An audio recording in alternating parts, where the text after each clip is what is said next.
Japan மக்கள் மேலே நீங்கள் அபரிமிதமான ஒரு மரியாதை வச்சுருந்தீங்கன்னா அது குறையிறதுக்கான வாய்ப்பு கண்டிப்பாக இருக்குது. ஒரு வேகத்தில் போதும், எங்கேயுமே லேக் இல்லை.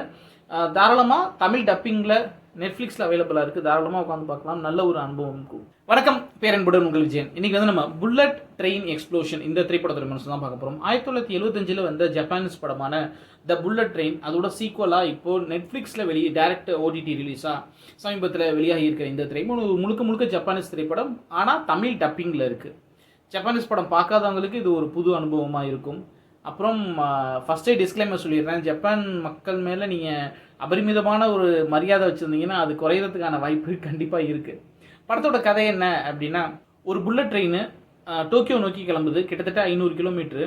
அது வந்து 300 கிலோமீட்டர் ஸ்பீடில் போயிட்டுருக்கு. ட்ரெயின் கிளம்பி கொஞ்ச நேரத்துலேயே வந்து ஒரு த்ரெட் கால் வருது. என்னென்னா, ட்ரெயின் 100 கிலோமீட்டருக்கு கம்மியாக போச்சு, கிலோமீட்டர் கம்மியாச்சு, ஸ்பீடு கம்மியாச்சு அப்படின்னா ட்ரெயின் வெடிச்சிடும் அப்படின்ட்டு. நீங்கள் நம்பணும் அப்படிங்கிறதுக்காக ஒரு சாம்பிள் செஞ்சு காமிக்கிறேன் அப்படின்ட்டு ஒரு குட்ஸ் ட்ரெயினை அது 5 கிலோமீட்டருக்கு ஸ்பீடுக்கு கம்மியாகும் போது வெடிச்சிடும் அப்படின்ட்டு அந்த குட்ஸ் ட்ரெயின் போய் நிற்கிற அந்த செகண்டு 5 கிலோமீட்டருக்கு கீழே போய், அதாவது ஹால்ட் ஆகி நிற்கிதில்ல, அந்த செகண்டில் அது வெடிச்சிருது.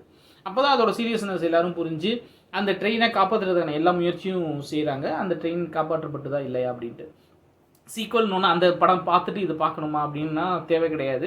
அந்த படத்துக்கும் இந்த படத்துக்கும் இருக்கிற கனெக்ஷன் என்னவோ அதுக்கான கதையை தெளிவாக சொல்லிடுறாங்க. ஸோ அந்த படம் பார்க்காமே டைரெக்டாக இந்த படம் பார்க்கலாம். ஜப்பான் மக்கள் மேலே இருக்கிற மரியாதை குறையும் நான் ஏன் சொன்னேன் அப்படின்னா, நம்ம வந்து அவங்கள ரொம்ப உயர்வாக வேறு ஒரு இடத்துல வச்சுருக்கோம்ல, ஆனால் கேவலம் மனுஷ பதருங்க தானே நம்ம அப்படின்றத.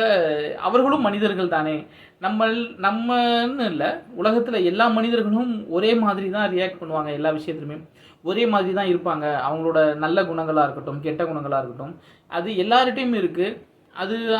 அது வெளிப்படுற சந்தர்ப்பங்கள் மாறும்போது அவங்க எந்த மாதிரியானலாம் வெளிப்படுத்துகிறாங்க அப்படின்றது மற்ற மக்களுக்கு எந்த வகையிலுமே வித்தியாசம் இல்லாமல் தான் ஜப்பான் மக்களும் இருக்காங்க. இக்கட்டான ஒரு சூழ்நிலையில் அவங்க வெளிப்படுத்துகிற தங்களுடைய உணர்வுகள் வந்து நம்ம அதே சூழ்நிலையில் இருந்தால் நம்ம என்ன வெளிப்படுத்துவோமோ அதே தான் இருக்குது. ஸோ அது வந்து நமக்கு படத்தில் ஈஸியாக கனெக்ட் ஆகுது. ஒரு அந்நியமாக படலை, யாரோ ஒருத்தவங்க வித்தியாசமாக பண்ணுறாங்களே இவங்க அப்படிலாம் படலை. பட் அவங்க ஒருத்தருக்கு ஒருத்தர் மரியாதை கொடுக்குறது, குனிஞ்சி வணக்கம் வைக்கிறது, அந்த மாதிரி அவங்களுடைய கல்ச்சரை அவங்க ஃபாலோ பண்ணுறாங்க. பட் பழிவாங்குதல் அல்லது கோபம் வரும்போது ரியாக்ட் பண்ணுறது, ஆசை, பேராசை, இந்த எல்லாமே அவங்களுக்கும் இருக்குது.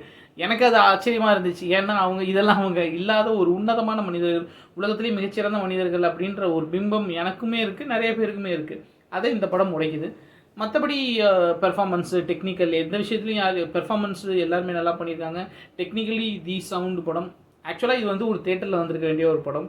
சரியான ஒரு எக்ஸ்பீரியன்ஸாக இருந்திருக்கும் தேட்டரில் வந்திருந்தேன். ஏன்னா ஃபுல் ஹை ஸ்பீடு ட்ரெயின் போகிற காட்சிகள், அதில் நடக்கிற விஷயங்கள், ட்ரெயின் உள்ளார காமிக்க மொத்தமாக பதட்டமாக தானே இருக்குது. ஃபுல் படமே பதட்டத்தை தான் போகும்போது ஒரு வேகத்தில் போதும், எங்கேயுமே லேக் இல்லை.